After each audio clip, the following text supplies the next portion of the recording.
Hello दोस्तों, कैसे हैं? आशा करते हैं सभी लोग अच्छे होंगे और अच्छे से पढ़ाई कर रहे होंगे। आज हम लोग देखने वाले हैं बिहार दरोगा मेंस का रीजनिंग का टॉपिक, ठीक है? और इसके लिए इम्पोर्टेंट टॉपिक क्या-क्या चीज़ें हैं, हमको कहाँ से उस चीज़ को कवर करना चाहिए, कितना तक उसे कवर करना चाहिए, ये चीज़ हम लोग आज देखने वाले हैं। तो इसमें सबसे पहले हम लोग देखने वाले क्या हैं, जैसे देखिए पहले हम लोग सिलेबस समझते हैं। सिलेबस तो लगभग-लगभग सभी भाइयों-बहनों को पता होगा, ठीक है? इसमें क्या होता है कि बिहार दरोगा मेंस जो होता है, इसमें 2 पेपर होता है। एक तो फर्स्ट पेपर होगा, दूसरा होगा सेकंड पेपर, ठीक है? Second paper first paper second paper है, ये 100 क्वेश्चन रहेगा और ये 200 मार्क्स का रहेगा, ठीक है? और इसमें भी आपको 100 क्वेश्चन रहेगा दोनों मिला करके और कितना रहेगा? 200 मार्क्स का रहेगा, ठीक है? अब ये चीज़ समझिएगा, कि इसमें भी है ना जो आपको क्वालीफाइंग करना है 30 क्वेश्चन यानी 30 क्वेश्चन आपको क्या करना है? सही करना है। मतलब कि कितना लाना है? 60 मार्क्स आपको लाना ही लाना है। ये आपको सबको पता होगा। अगर आप इसमें प्रॉब्लम हुआ, 60 से अगर कम मार्क्स आया इसमें, आपको ये कॉपी में कितनों आप नंबर उठा लीजिए, आपको चेक नहीं होगा, ठीक है? इसलिए आपको इसको पर भी आपको ध्यान रखना होगा। ऐसा नहीं कि सारा एनर्जी इसी में झोंक रहे हैं, इसको ध्यान में ही नहीं रख रहे हैं, कोई फ़ायदे वाल होने वाली बात नहीं है। तो इसलिए इसको भी आपको क्या करना होगा, ध्यान में रखना होगा। अब मेन चीज़ हम लोग समझते हैं, ये सब इसके ऊपर हम समझते हैं। अब इसके ऊपर में क्या होता है, कि जैसे देखिए जीके जीएस है ना, जीके जीएस प्लस में मैथ रीज़निंग है। आप ये चीज़ को समझिएगा कि ये दोनों मिलाकर के 100 क्वेश्चन होता है, इसको में 75 क्वेश्चन के आस-पास में आपको रहेगा और इसमें रहेगा आपको 25 क्वेश्चन, ठीक है? 25 क्वेश्चन कितना मार्क्स का हो जाएगा आपको? 50 मार्क्स का हो जाएगा और ये कितना हो जाएगा आपको? 150 मार्क्स का हो जाएगा। अब आप ये चीज़ समझिए कि किसी का सिलेक्शन 1 नंबर से नहीं भी होता है और 1 नंबर से हो भी जाता है और 1 नंबर के चलते चारों स्टूडेंट ऊपर-नीचे हो जाते हैं। और सोच के देखिएगा कि इसमें ये 50 मार्क्स है, ठीक है? आपको काफ़ी इम्पोर्टेंट है, इसके बिना आपको काम नहीं चल सकता है। अब होता क्या है ना, कि इस पे आप बहुत सारा मेहनत किए हैं और इस पे अगर आप इसके तुलना में जानते हैं, इधर आपको कम ही मेहनत करना पड़ेगा। जैसे मान के चलिए कि अगर इधर आप 100% अगर मेहनत किए हुए हैं ना, इधर अगर आप 20% अगर मेहनत करते हैं, तो ये आपका इसमें कम से कम 20 प्लस क्वेश्चन आप कर सकते हैं, कम से कम बता रहे हैं। और थोड़ा-सा अगर अच्छा से आप कर लिए, कम से कम आपको 22-23 आपको रहेगा ही। 25 में से 25 नहीं कर सकते हैं, क्योंकि 25 में 25 रेयर केसेस में आ सकता है, उनके पास अगर काफ़ी एक्सपीरियंस है, वो 25 में 25 बना सकते हैं। हालाँकि जो भी अगर मेहनत करेंगे, उसके हिसाब से वो बन सकता है। एवरेज मान के चलते हैं कि आपको 20 क्वेश्चन आपको सही हो रहा है।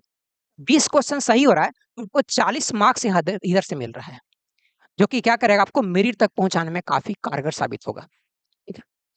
और ये चीज़ें क्या है आपको 150 मार्क्स का रहेगा।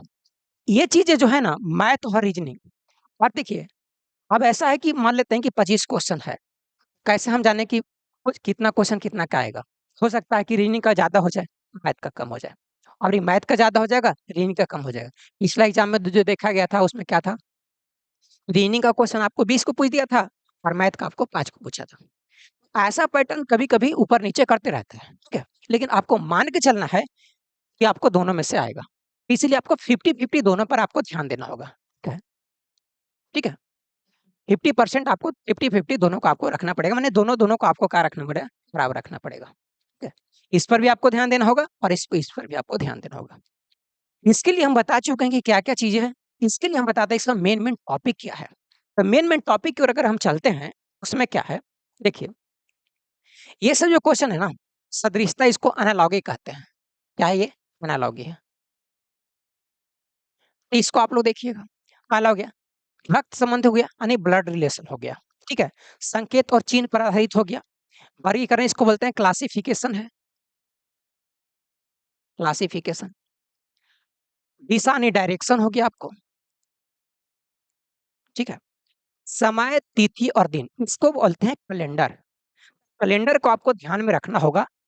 हो सकता है संभावना है 70% चांसेस है कि आपको कम से कम 1 आध क्वेश्चन ऐसा देखने को मिल सकता है, ठीक है? सीरीज़ हो गया। अब देखिए सीरीज़ जो है ना, सीरीज़ पर आधारित रहता है ना, मिसिंग नंबर भी इसी पर आधारित रहता है, ठीक है ना?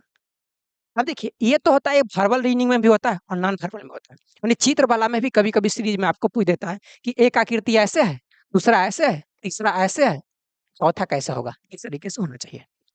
तो ऐसे जब रहता है तो आप इस चीज़ को कर सकते हैं। अगला है कूट लेखन है, ठीक है? कूट में करके देगा। शब्द संरचना इसको बोलते हैं वर्ड फॉर्मेशन बोलते हैं, ठीक है? ये सब जो टॉपिक देखिए, ये जो होता है ना लॉजिकल रीजनिंग में आता है। कथन हो गया, कथन कारण हो गया, सिलोजिज्म हो गया, कथन निष्कर्ष हो गया। इसके अंतर्गत क्या-क्या चीज़ आएगा? कथन कारण हो सकता है, कथन निष्कर्ष हो सकता है, कथन कार्यवाही हो सकता है और कथन पूर्वानुमान हो सकता है, पूर्वानुमान। इसके अंतर्गत ये चीज़ आता है और इसी से रिलेटेड आपको क्या आता है, इससे थोड़ा-सा हट के रहेगा ना, वो रहेगा सिलोजिज्म रहेगा, ठीक है? तो सिलोजिज्म पर आपको क्या रखना पड़ेगा, इस चीज़ पर ध्यान रखना पड़ेगा। चीज़ आपको क्या है इम्पोर्टेंट वाली चीज़ है। एक कैलेंडर हो गया इम्पोर्टेंट, ठीक है? फिर आपको हो जाएगा ब्लड रिलेशन हो गया, ये चीज़ें हो गई इम्पोर्टेंट हो गया, ठीक है? अगला कहता है सीटिंग अरेंजमेंट जो है, ये क्या है सीटिंग अरेंजमेंट। अब देखिए सीटिंग अरेंजमेंट जानते हैं उन्हीं को ठीक हो सकता है ना, जिनको आपको डायरेक्शन ठीक-ठाक है, उनको ये चीज़ें ठीक हो सकता है। तो सीटिंग अरेंजमेंट पे एक चीज़ को ध्यान में आपको रखना पड़ेगा, सीटिंग अरेंजमेंट भी आपको इम्पोर्टेंट रहेगा, ठीक है? अगला कहता है लूप संख्या, हम बताएँ कि सीरीज़ पर आधारित ही मिसिंग नंबर होता है, तो मिसिंग नंबर को ध्यान में रखना होगा। अंकगणितीय जो होता है ना, इसमें एज से संबंधित काफ़ी आता है, ठीक ना? एज से संबंधित रहता है। शब्दों का सार्थक क्रम, जैसे कहता है 5 को आपको शब्द दिले रहेगा, 5 को दिले रहे या 4 को दिए रहे, ठीक है? उसको आपको अरेंज करने की कहेगा कि कौन-सा शब्द पहले आएगा, कौन-सा बाद में, उसके हिसाब से आपको अरेंज करना पड़ेगा। तो ये आपको हो गया शब्दों का अरेंज। घन, घनाभ आपको क्या है इम्पोर्टेंट है, ठीक है? वेन डायग्राम है, बिल्कुल आसान चीज़ें होती है, लेकिन ये भी क्या है आपको इम्पोर्टेंट है। आकृति गणना, ठीक है ना? ये भी चीज़ है, इसको बोलते हैं फिगर काउंटिंग बोलते हैं। जैसे एक चित्र दे देगा, उसमें बोला कि कितने वर्ग हैं, कितने त्रिभुज उसमें बनते हैं, कितने उसमें वृत्त बनते हैं, कितने उसमें खड़े लाइन है, कितने उसमें पड़े लाइन है। तो इस हिसाब से रहता है ना, तो आपको क्या आता है, ये भी होता है फिगर काउंटिंग होता है, फिगर काउंटिंग, ठीक है? तो ये सब चीज़ें हैं। फिर अगला आ गया क्या, एक विविध आ गया, नॉर्मल है जो सब मिला कर के रहेगा। ये सीरीज़ जो है ना, आपको नॉन वर्बल का माने चित्र वाला जो सीरीज़ है उसको बोलेंगे, ठीक है? और थोड़ा-सा अगर हम देखते हैं, देखिएगा, इधर क्या हो गया, सदृशता हो गया, उसी पर आधारित हो गया आपको, 1 मिनट। सदृशता आ गया, वर्गीकरण आ गया।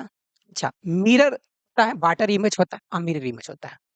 वाटर इमेज में क्या होगा, मिरर इमेज में क्या कंडीशन होगा, उसको आपको ध्यान में रखना पड़ेगा। कागज का टुकड़ा हो गया, प्रतिरूप को पूरा करना हो गया, ठीक है ना? अगला कहता है छिपी हुई आकृति को पता करना है, ठीक है? छिपी हुई आकृति, जैसे माने तो कोई पिक्चर आपको दे दिया, ठीक है? उसमें क्या-क्या चीज़ें हैं, उसको आपको 4 को ऑप्शन देगा। 4 ऑप्शन के आधार पर आपको चुनेगा कि कौन-सा ऐसा है ना जो ये प्रश्न है, ये प्रश्न आकृति है ना, इसमें शामिल है, इसमें आपको शामिल है, ये आपको चेक करना होगा, ठीक है? ये इतने सारे जो टॉपिक है ना, ये आपको काफ़ी इम्पोर्टेंट है, ठीक है? आप सोचिए तो ये सब मिलेगा कहाँ, ठीक है? अब देखिएगा इसमें क्या है, इसमें क्या इसमें दिए हैं, ये मिलेगा हम लोगों को कहाँ? तो इसमें देखिएगा कि ये मेरिट मेंटरशिप प्रोग्राम आपको चलाया जा रहा है, ठीक है? उसके लिए क्या करना होगा, इस नंबर पे आपको व्हाट्सएप करना होगा। व्हाट्सएप करने के बाद आपको इसमें जोड़ दिया जाएगा। जब मेरिट मेंटरशिप प्रोग्राम में आप जुड़ जाइएगा, तो जुड़ने के बाद आपको पहुँचना कहाँ है? तो ये चीज़ें जो होता है ना, ये आप कोर्स में पहुँचिएगा। कोर्स में पहुँचिएगा, आपको एक होता है लाइव होता है, एक लाइव है, एक रिकॉर्डेड है, एक टेलीग्राम। यहाँ से आप टेलीग्राम के ग्रुप में भी चले जाइएगा। रिकॉर्डेड सेक्शन में जैसे ही जाइएगा, तो आपको यहाँ पे मिलेगा बिहार दरोगा मेंस मैथ। हालाँकि यहाँ पे 14 वीडियो है और भी इसमें ऐड हो रहा है, ठीक है ना?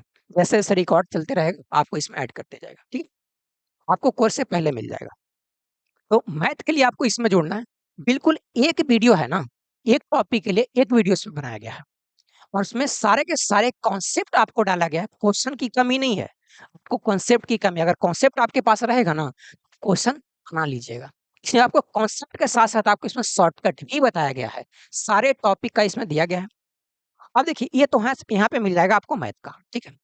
फिर उसके बाद ये कंप्लीट कोर्स में जाइएगा ना, कंप्लीट कोर्स में जाइएगा, इस जगह पे यहाँ पे देखिए, यहाँ भी आपको मैथ देखने को मिलेगा, यहाँ रीज़निंग देखने को मिलेगा। तो ये मैथ जो है ना, बहुत थोड़ा-सा अ, मान के चलते हैं कि टफ लेवल का मैथ है यहाँ पे, ठीक है ना?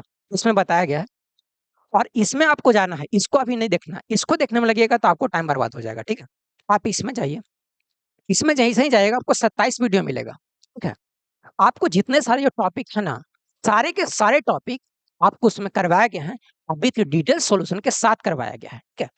आप इस वीडियो से आप पूरा का पूरा रीजनिंग आप देख सकते हैं और यहाँ से आप पूरा का पूरा मैथ कर सकते हैं। अगर इतना आप अगर कर लेते हैं, आशा करते हैं ना कि 90% अगर 25 क्वेश्चन है ना, तो इसका 90% अगर आप निकाल लीजिएगा, 25 चौके 100 और ये हो जाएगा 45 यानी 22 से 23 क्वेश्चन के आसपास में आपको क्या हो जाएगा, बन जाएगा। ठीक है? ये दोनों आपको पूरा करना होगा। ठीक है?